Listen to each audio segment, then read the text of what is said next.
Mafam khudimata Langband gi ngasi se loinamak chakatnaba odagi laikhidraba halamansingi mafamda ngamjaba haitare sumaina ngasi se yam uzai ado ngasi banumi sigidi aigi wenadi aigi mungmanungda aigi su imasu leitre ipasu leitre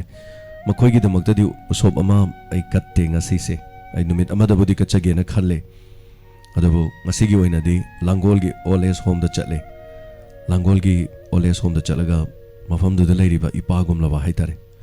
nungsiba hoi makhoi gi ni haibada kanagumba leirambasu ai leiramdabase adabu mafamdu da chacharaga ina ahal sing adu unazai aduga ngamjaba haijaba tare aina lupa chani ahal sing du da pibane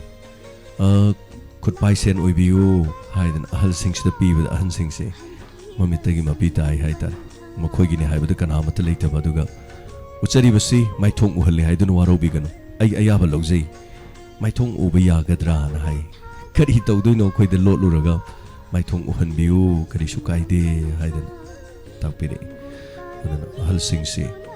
ahal amana igi khongda paira khurumge tawi aina tawhide kari gino adana ai screen da uhanjari se yambanati lupa chani khaktani aduna aigi dinga se Langband tha se sumaina ole so hom sida chalaga lupa chani miyo tarama thoi leirame masigi mafam simakta tani akhoi gi October tha de khoi me apuna chamina se aduga ngamjaba cheng hawai ahal sing sina chana ba haitare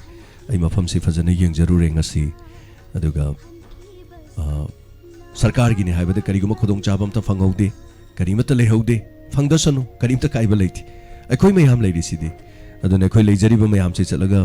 akhoi cheng bora taramuk adagi hawai yerum chana na ba mayam pibiru se ahal sing haitare makhoi gi ni haibada kana su leijadraba adu changjafam lauraga leiri ba haitare macha leirasu macha ne inthok piba makhoi gi ni haibada kana su leitraba sing aduna usop ama katpa budi ana hal sing sida yamasu yamdrasu haidana khajiktang haitare ayuk angan bada asi se langol ning thau lekai haitare si mafam da chacharaga nei ngamjaba khajiktang khodol tamobane ana han sing se kapasu yawi aduga khaide ki ngakpa mana social media da yamna viral oikiba makhak haitare miyo yamakak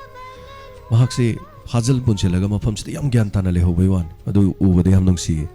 mayamnadi karim ka thaina dena to bikiba duga mafam sida hojikti gyan tana le hobai wanid makhoi gi ne na kanam ta leitabado aduma sida koi October tha da chatmina se mafam sida thabak sang bangai aduga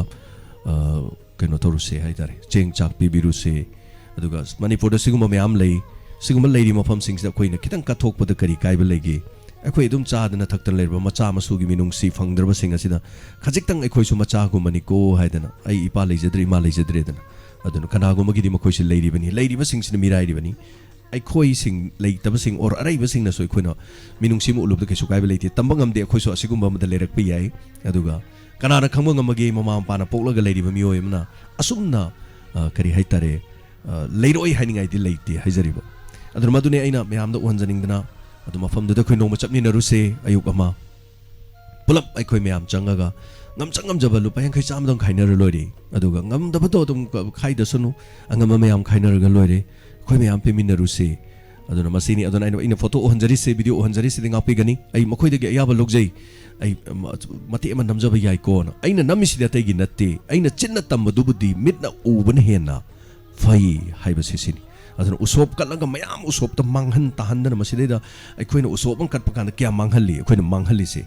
chaba thakpadagi madagi thum thau morok tagi tap tai manghalle aduga korpo ne horen mangdorisi somdana horen thum phau ba morok phau ko thaktana chaga dori du yengbiyo aduna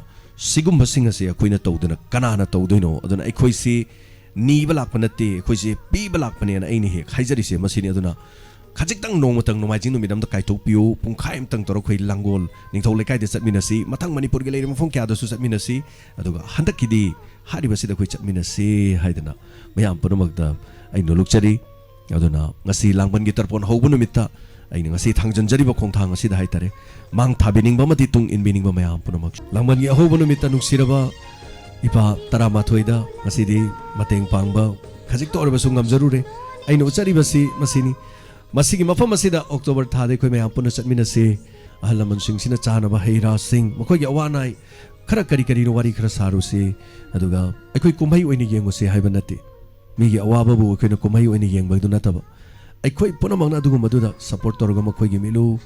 करी हाइतारे कना मतना येंगजनबिदना लेरसु मखोइगी दमा अखोइ लेना हाइना मिकुप अमतंग हरावबदु फोंदोक मिनरुसे मखोइगी थमोइदि यामना नुंगाइ हौइ आई लाफु मतमना अहनसिना अइना पैसा पिबदु खोंग पाइरा खुरुमके तौइ अइना करिनो कइगिनो खोंग पाइरिदो अदुना उनसा खुइरबा अहलसिना अदुना येंबियु कयादा नुक्सिख्रबा लुपा चनीबु हुजिकी मतमदा पैसा नते अइना पिरबा चनी से कैसु नते अदुना मसीदी अहौबनी अदुना अखोइ मयाम पुन्ना चटमिनसे angam खजिक तंग मतेंग पांगकांदा मखोइगी दमक्ता मिकुप अमतंग ओइरसु कोइना ममो नोकनबो हनमिनसे हाइबो वाइसिगा लोइनाना ngasiगी दमक्तादी पुंगनिंगी वारोल थोरमसे मथांग असिदा लोइसिनजरे थोरम संदोकचकिबदा अइगी वाहैवता हेंजिनखिबा सोइखिबा लानखिबा पुनमक ताबिरिबसिंगना पुक्चेल साउनंगा पियु लोइनाना ngasiगी langbangi ahouba numita ipaipu leikhidraba punamak lamdam asigi athoubadagi hauraga punamak sagai natai punamaki phurupsa punamaki ahal laman singbu kai khumnajari makoigi thawai mirena sorgi mafamna ingna chikna adumak leiba oirasunu taibong panase taibong kumhai wali bai khoidi kumhai yaujaki kumhai loiraba matungda magi sintha loiraduna chatlabasu haujikti makhoibo akoina tha sida ningsingjaba natana makoigi na lairam lenda aikoigi na taibong lenda asumna hingmina kisi asumna matam kharadi angam bathak to hona minase koi masena ma toina punsin minase ngasigi damakta di panama pu james sangu jangna kharom jari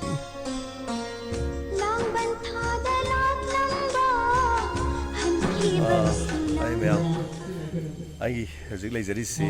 langol oles homdani aduga koi lebiri si chairman ni oja oina mangi ni aduga oles hom sida hojik mi tara ran tawdun le tara mathoi aduga kana gum amatagi mating si yaudana sarkar gi kari amata yaudana ran tawri bani hojik se mafam sida aduga masigi awanu ngai punamak tu nai koi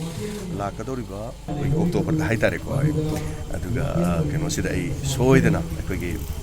donors team ga haitare koi gi diamond donors team ga laksage mafam sida wara ke kitang dor sumi ko kom tor sumi khachan na bai tare mating panglo aduga koi sida chin no mayama lebak sigi tonga ba mafam dagi yaubiri ba koi diamond donors ki team do laksara kanda ngam mating lebiri ba koi ole som sida leiriba kana leijadraba haitare halaman singsiga aduga sangle natang samina ko ngam jaba kharasu aduga pa miyamna su mafam sida lakpiu amadi mating kharagar pangbiu aremba da usop ta karida paisa yamna manghandana food wastage oheliba singdu khar kan birakanda sim khudong sadaba singda mating pangbiu ajege aduga ramangiga among hana tu matam unazarga haitare halaman singsiga koi unaminarga saksangle ma aduga ngamjaba khudol haitare koi donors team gi soidana mafam sida laksage nungsijaraba ipa singse ubada haitare kitang nungai tadana kitang ngamjaba khoina ngasigi daina mateng kitang pangjaramani adu yam nungai jai mafam sini yamna fajaraba langol gi aduga si ching lere aduga si mafam sidani lady se